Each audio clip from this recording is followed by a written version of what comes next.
Hi everyone, this is my first day on YouTube. I'm starting with first chapter from the book Freedom from the Known that is written by J. Krishnamurti. Hope you all love to listen and stay with me on my journey to start something new. So the title for the first part is, I'll say the complete title, that is Man's Search, the Tortured Mind, the Traditional Approach, the Trap of Responsibility, the Human Being and the Individual, the Battle of Existence, the Basic Nature of Man, Responsibility, Truth, Self Transformation, Dissipation of Energy, Freedom from Authority. So let's begin. Man has throughout the ages been seeking something beyond himself, beyond material welfare, something we call truth or God or reality, a timeless state, something that cannot be disturbed by circumstances, by thought, or by human corruption. Man has always asked the question, what is it all about? Has life any meaning at all? He sees the enormous confusion of life, the brutalities, the revolts, the wars, the endless divisions of religion, ideology, and nationality, and with a sense of deep abiding frustration, he asks, what is one to do? What is this thing we call living? Is there anything beyond it? And not finding this nameless thing of a thousand names which he has always sought, he has cultivated faith, faith in a Saviour or an ideal, and faith invariably breeds violence. In this constant battle which we call living, we try to set a code of conduct according to the society in which we are brought up, whether it be a communist society or a so called free society. We accept a standard of behavior as part of our tradition as Hindus or Muslims or Christians or whatever we happen to be. We look to someone to tell us what is right or wrong behavior, what is right or wrong through our thought. And in following this pattern, our conduct and our thinking becomes mechanical. Our response is automatic. We can observe this very easily on ourselves. Sorry, it is in ourselves. For centuries, we have been spoon fed by our teachers, by our authorities, by our books, our saints. We say, tell me all about it. What lies beyond the hills and the mountains and the earth? And we are satisfied with their descriptions, which means that we live on words and our life is shallow and empty. We are second hand people.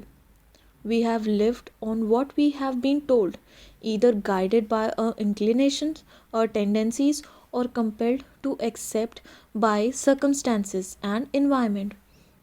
We are the result of all kinds of influences, and there is nothing new in us, nothing that we have discovered for ourselves, nothing original, pristine, or clear. Throughout theological history, we have been assured by religious leaders that if we perform certain rituals, repeat certain prayers or mantras, conform to certain patterns, suppress our desires, control our thoughts, sublimate our passion, limit our appetites, and refrain from sexual indulgences, we shall, after sufficient torture of the mind and body, find something beyond this little life. And that is what millions of so called religious people have done through the ages, either in isolation, going off into the desert or into the mountains or a cave, or wandering from village to village with a begging bowl, or in a group, joining a monastery, forcing their minds to conform to an established pattern. But a tortured mind, a broken mind, a mind which wants to escape from all turmoil, which has denied the outer world and been made dull through discipline and conformity. Such a mind, however long it seeks, will find only according to its own distortion. So, to discover whether this actually is or is not something beyond this anxious, guilty, fearful, competitive existence, it seems to me that one must have a completely different approach altogether. The traditional approach is from the periphery inward, and through time, practice, and renunciation, gradually to come upon that inner flower, that inner beauty and love. In fact, to do something to make oneself narrow, pity, and shoddy, peel off little by little. Take time. Tomorrow will do, next life will do, and when at last one comes to the center, one finds there is nothing there because one's mind has been made incapable, dull, and insensitive. Having observed this process, one asks oneself, is there not a different approach altogether? That is it not possible to explore from the center? The world accepts and follows the traditional approach. The primary cause of disorder in ourselves is the seeking of reality promised by another. We mechanically follow somebody who will assure us a comfortable life. It is a most extraordinary thing that although most of us are supposed to political tyranny and dictatorship, we inwardly accept authority, the tyranny of another to twist our minds and our way of life. So, if we completely reject, not intellectually but actually, all so called spiritual authority, all ceremonies, rituals, and dogmas, it means that we stand alone and are already in conflict with society. We cease to be respectable human beings. A respectable human being cannot possibly come near to that infinity, immeasurable reality. You have now started by denying something absolutely false, the traditional approach. But if you deny it as a reaction, you will have created another pattern in which you will be trapped. If you tell yourself intellectually that this denial is a very good idea but do nothing about it, you cannot go any further.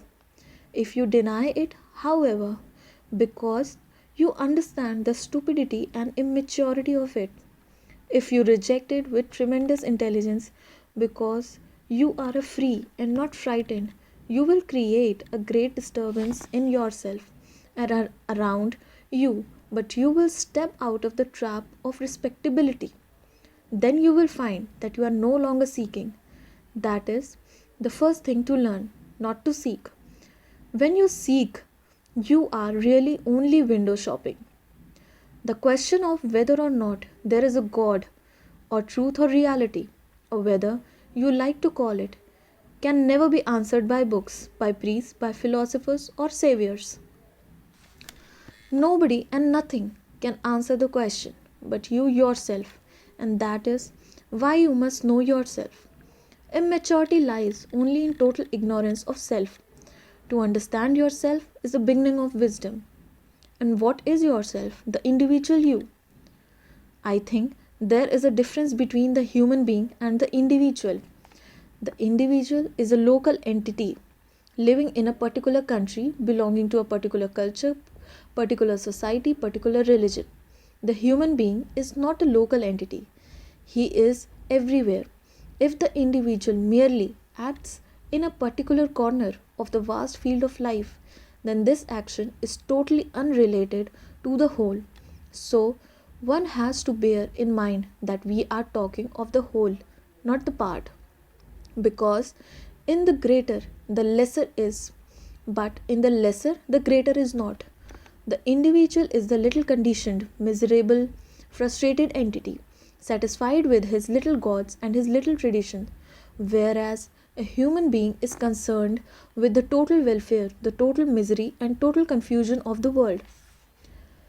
We human beings are what we have been for millions of years, colossally greedy, envious, aggressive, and jealous, anxious, and despairing, with occasional flashes of joy and affection.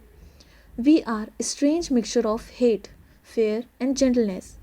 We are both violence and peace. There has been outward progress from the bullock cart to the jet plane, but psychologically the individual has not changed at all. and the structure of society throughout the world has been created by individuals. The outward social structure is the result of the inward psychological structure of our human relationships. For the individual is the result of the total experience, knowledge, and conduct of the man. Each one of us is the storehouse of all the past. The individual is the human who is all mankind. The whole history of man is written in ourselves. Do observe what is actually taking place within yourself and outside yourself in the competitive culture in which you live, with its desire for power, position, prestige, name, success, and all the rest of it. Observe the achievements of which you are so proud. This whole field you call living, in which there is conflict in every form of relationship, breeding hatred, antagonism, brutality, and endless wars. This field, this life, is all we know, and being able to understand the enormous battle of existence, we are naturally afraid of it and find escape from it in all sorts of subtle ways. And we are frightened also of the known, frightened by death, frightened by what lies beyond tomorrow. So, we are afraid of the known and afraid of the unknown. That is our daily life. And in that, there is no hope, and therefore, every form of philosophy, every form of theology, concept is merely an escape from the actual reality of what is. All outward form of change brought about by wars, revolutions, reformations, laws, and ideologies have failed completely to change the basic nature of man and therefore of society. As human beings living in this monstrously ugly world, let us ask ourselves, can this society, based on the competition, brutality, and fear, come to an end? Not as an intellectual conceptions, not as a hope, but as an actual fact, so that the mind is made fresh, new, and innocent, and can bring about a different world altogether. It can only happen, I think, if each one of us recognizes the central fact that we, as individuals, as human beings, in whatever part of the world we happen to live or whatever culture we happen to belong to, are totally responsible for the whole state of the world. We are each one of us responsible for every war because of the aggressiveness of our own living, because of our nationalism, our selfishness, our gods, our prejudices, our ideals, all of which divide us. And only when we realize, not intellectually, but actually as we would recognize that we are hungry or in pain, that you and I are responsible for all this existing chaos, for all the misery throughout the entire world, because we have contributed to it in our daily lives and are part of this monstrous society with its wars, divisions, its ugliness, brutality, and greed. Only then will we act. But what can a human being do? What can you and I do to create a completely different society? We are asking ourselves a very serious question. Is there anything to be done at all? Can we do? Will somebody tell us? People have told us, the so called spiritual leaders who are supposed to understand these things better than we do, have told us by trying to twist and mold us into a new pattern, and that hasn't led us very far. Sophisticated and learned men have told us, and that has led us no further. We have been told that all paths lead to truth. You have your path as a Hindu, and someone else has it their past as a Christian, and another as a Muslim, and they all meet at same door, which is, when you look at it, so obviously absurd. Truth has no path, and that is the beauty of truth. It is living. A dead thing has a path to it because it is static. But when you see that truth is something living, moving, which has no resting place, which is in no temple, mosque, or church, which no religion, no teacher, no philosopher, nobody can lead you to, then you will also see that this living thing is what you actually are. Your anger, your brutality, your violence, your despair, the agony and sorrow you live in. In the understanding of all this is the truth, and you can understand it only if you know how to look at those things in your life. And you cannot look through an ideology, through a screen of words, through hopes and fears. So you see that you cannot depend upon anybody. There is no guide, no teacher, no authority. There is only you, your relationship with others, and with the world. There is nothing else. When you realize this, it is either brings great despair from which comes cynicism and bitterness, or in facing the fact that you and nobody else are responsible for the world and for yourself, for what you think, what you feel, how you act, all self pity goes. Normally, we thrive on blaming others, which is a form of self pity. Can you and I then bring about in ourselves without any outside influence, without any persuasion, without any fear of punishment? Can we bring about in the very essence of our being total revolution, a psychological mutation, so that we are no longer brutal, violent, competitive, anxious, fearful, greedy, envious, and all the rest of the manifestations of our nature, which have built up the rotten society in which we live our daily lives? Which is a question. It is important to understand from the very beginning that I am not formulating any philosophy or any theological structure of ideas or theological concepts. It seems to me that all ideologies are utterly idiotic. What is important is not a philosophy of life, but to observe what is actually taking place in our daily life, inwardly and outwardly.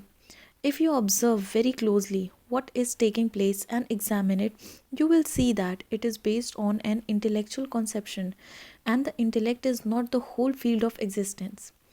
It is a fragment, and a fragment, however cleverly put together, however ancient and traditional, is still a small part of existence. Whereas we have to deal with the totality of life. And when we look at what is taking place in the world, we begin to understand that there is no outer and inner process. There is only one unitary process. It is whole, total movement. The inner movement expressing itself as the outer, and the outer reacting again on the inner. To be able to look at this seems to me all that is needed, because if we know how to look, then the whole thing becomes very clear. And to look needs no philosophy, no teacher. Nobody need tell you how to look. You just look. Can you then, seeing this whole picture, seeing it not verbally but actually, can you easily, spontaneously transform yourself? That is the real issue. Is it possible to bring about a complete revolution in the psyche? I wonder what your reaction is to such a question. You may say, I don't want to change. And most people don't, especially those who are fairly secure socially and economically, or who hold dogmatic beliefs and are content to accept themselves and things as they are or in a slightly modified form. With those people, we are not concerned, or you may say more subtly, well, it's too difficult, it's not for me, in which case you will have already blocked yourself. You will have ceased to inquire, and it will be no use going any further. Or else you may say, I see the necessity of a fundamental inward change in myself, but how am I to bring it about? Please show me the way. Help me towards it. If you say that, then what you are concerned with is not change itself, You are not really interested in a fundamental revolution. You are merely searching for a method, a system to bring about change. If I were foolish enough to give you a system, and if you were foolish enough to follow it, you would merely be copying, imitating, conforming, accepting, and when you do that, you have set up in yourself the authority of another, and hence there is conflict between you and that authority. You feel you must do such and such a thing because you have been told to do it, and yet you are incapable of doing it. You have your own particular inclinations, tendencies, and pressures, which conflict with the system you think you ought to follow, and therefore there is a contradiction. So you will lead a double life between the ideology of the system and the actuality of your daily existence. In trying to conform to the ideology, you suppress yourself, whereas what is actually true is not the ideology but what you are. If you try to study yourself according to another you, you will always remain a second hand human being. A man who says, I want to change, tell me how to, seems very earnest, very serious, but he is not. He wants an authority who he hopes will bring about order in himself. But can authority ever bring about inward order? Order imposed from without must always breed disorder. You may see the truth of this intellectually, but can you actually apply it so that your mind no longer projects any authority? The authority of a book, a teacher, a wife or husband, a parent, a friend, or of society. Because we have always functioned within the pattern of a formula. The formula becomes the ideology and the authority. But the moment you really see that, the question, how can I change? Set up a new authority. You have finished with authority forever. Let us state it again clearly. I see that I must change completely from the roots of my being. I can no longer depend on any tradition because tradition has brought about this colossal laziness, acceptance, and obedience. I cannot possibly look to another to help me to change, not to any teacher, any God, any belief, any system, any outside pressure or influence. What then takes place? First of all, can you reject all authority? If you can, it means that you are no longer afraid. Then what happens? When you reject something false, which you have been carrying about with you for generations, when you throw off a burden of any kind, what takes place? You have more energy, haven't you? You have more capacity, more drive, more intensity, and vitality. If you do not feel this, then you have not thrown off the burden. You have not discarded the dead weight of authority. But when you have thrown it off and have this energy in which there is no fear at all, no fear of making a mistake, no fear of doing right or wrong, then is not that energy itself the mutation? We need a tremendous amount of energy and we dissipate it through fear. But when there is this energy which comes from throwing off every form of fear, that energy itself produces the radical inward revolution. You do not have to do a thing about it. So, you are left with yourself, and that is the actual state of a man to be who is very serious about all this. And as you are no longer looking to anybody or anything for help, you are already here to discover. And when there is freedom, there is energy. And when there is freedom, it can never do anything wrong.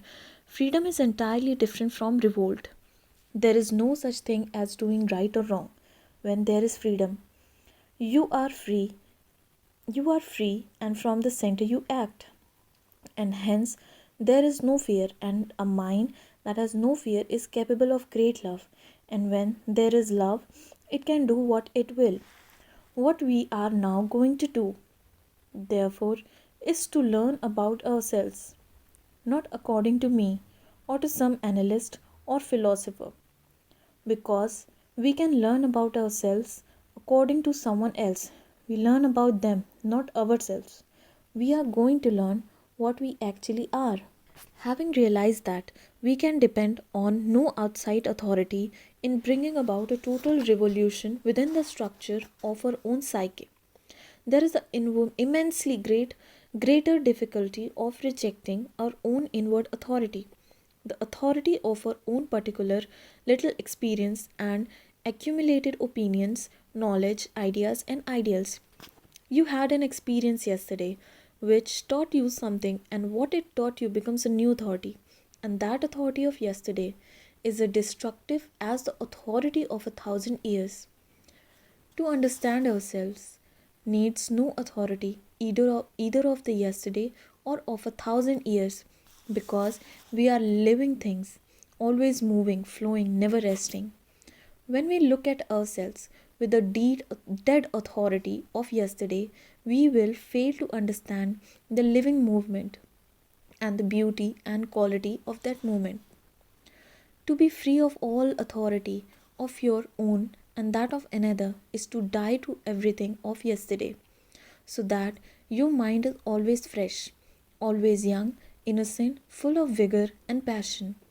It is only in that state that one learns and observes, and that this is a great deal of awareness is required.